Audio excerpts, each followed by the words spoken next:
Voilà, donc je viens de Valenciennes, je m'appelle Geoffrey, donc du département du Nord. Je suis venu aujourd'hui parce que je ne suis pas spécialement dans la difficulté de finir mes fins de mois, mais avec mon épouse, on travaille dans la fonction publique. Moi, je suis pompier professionnel, mon épouse est médecin urgentiste, et on voit tous les jours les gens qui galèrent vraiment. Hein, des fois on fait des gens qui se disent il y a le vin, on arrive chez eux, ils ont fait un petit malaise, on dit mais qu'est-ce qui se passe?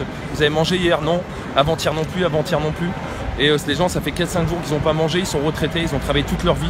Certains même ont connu la guerre et aujourd'hui ils n'ont même pas les moyens de se payer à bouffer. Il y a aussi des gens qui galèrent vraiment, les familles qui vont dire à leurs enfants désolé, cette année je ne vais pas t'envoyer en classe de neige parce que j'ai pas les moyens de donner 200 € pour que tu puisses aller faire une semaine au ski, quelque chose que moi je pourrais jamais te payer, j'ai même pas ces 200 € pour t'envoyer avec ta classe de neige. Alors quand je vois ces choses là, je suis révolté.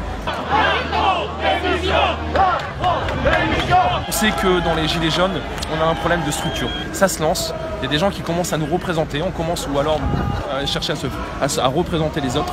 C'est des structures qui se mettent en place. Voilà pourquoi aujourd'hui, on ne peut pas envoyer n'importe qui à la télé, parce qu'il faut des gens qui connaissent les sujets. Sinon on va se faire balayer. C'est les hommes politiques qui sont là, l'exécutif qui est là, ils connaissent le sujet par cœur. Macron en prison! Macron en prison! Quand on lui propose, on lui dit qu'on veut vivre avec notre salaire, qu'est-ce qu'il fait? Il nous propose de mettre des panneaux photovoltaïques. Comme ça, les gens, au début, ils n'ont rien à bouffer jusqu'au 15. Et une fois qu'ils auront passé leur panneau et qu'ils ont acheté une voiture électrique, ils n'auront plus rien à bouffer à partir du 5. Si c'est pas maintenant, on ira soir à 22h quand vous serez rentrés. On va y aller. Mais non, on vous en veut pas, c'est ça le pire, on vous respecte. Vous êtes bien payé en moins?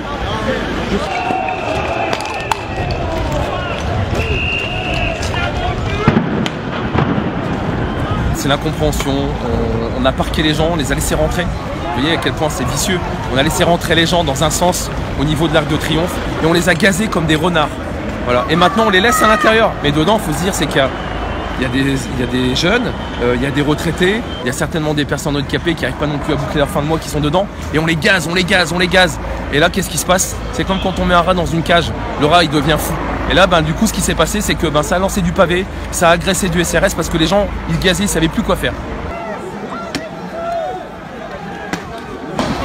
Ah non?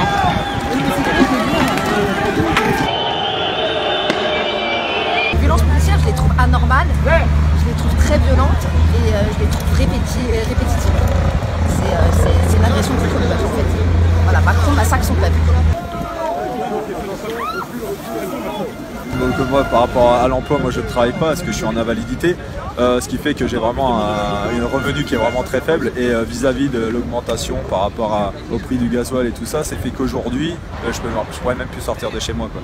Donc je revendique pour ces trucs là et pas seulement. Mes parents ils ont une petite retraite, on leur retire encore de l'argent, j'ai un frère qui a un commerce où sans arrêt ils font que d'augmenter les taxes.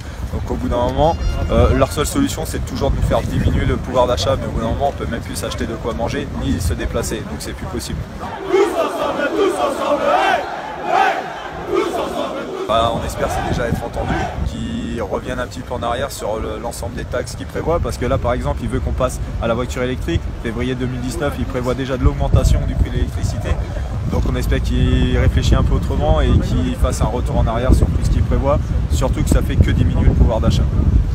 Est-ce que vous avez voté à la dernière présidentielle? Non, j'ai pas été voté justement parce que déjà les idées ne me plaisaient pas et vu que le vote blanc n'est pas comptabilisé, il sert à rien grosso modo, donc non, j'ai pas été voté. Aujourd'hui, ils prétendent qu'il y a seulement 5000 personnes à Paris. Oui, à mon avis, ils ont compté que la moitié des CRS, ils ont oublié de compter les personnes qui sont déguisées en jaune.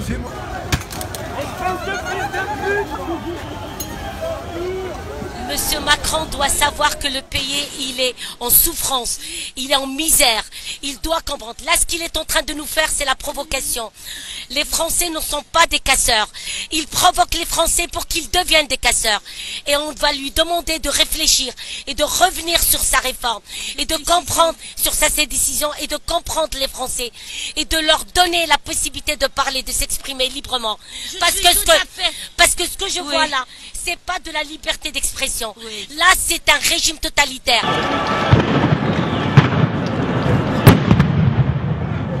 On était devant l'Arc de Triomphe, juste devant. Et on s'est fait gazer, mais toute la journée. Même tout à l'heure, t'as vu, ils ont voulu nous tirer dessus. Ah bah ouais, ils ont failli. Alors qu'on n'avait rien fait. Au flashball. Au flashball, ouais, bien sûr. Les gens qui sont au gouvernement actuel, c'est pas, ils sont mauvais. Ça se voit, faut ouvrir les yeux, on n'est pas si con que ça, quoi. Ils nous prennent pour des imbéciles. Regardez, vous avez qu'à voir, l'autre il tourne en hélicoptère toute la journée. Et puis après il va nous parler qu'il nous taxe le gazole pour l'écologie. C'est pas se foutre de la gueule du monde, ça. Les croisières sont pas taxées, le kérosène n'est pas taxé, mais par contre nous on nous défonce. Entre payer les impôts locaux, les impôts, toutes les taxes, on ne vit plus, on peut plus rien faire. C'est simple, on ne vit pas. Je voudrais que la 5e République soit finie et qu'on ouvre une 6e République et qu'il n'y ait plus de tous ces voleurs qui nous volent. Et que ce soit à nous de voter les lois. Ça passe, ça passe pas. Terminé.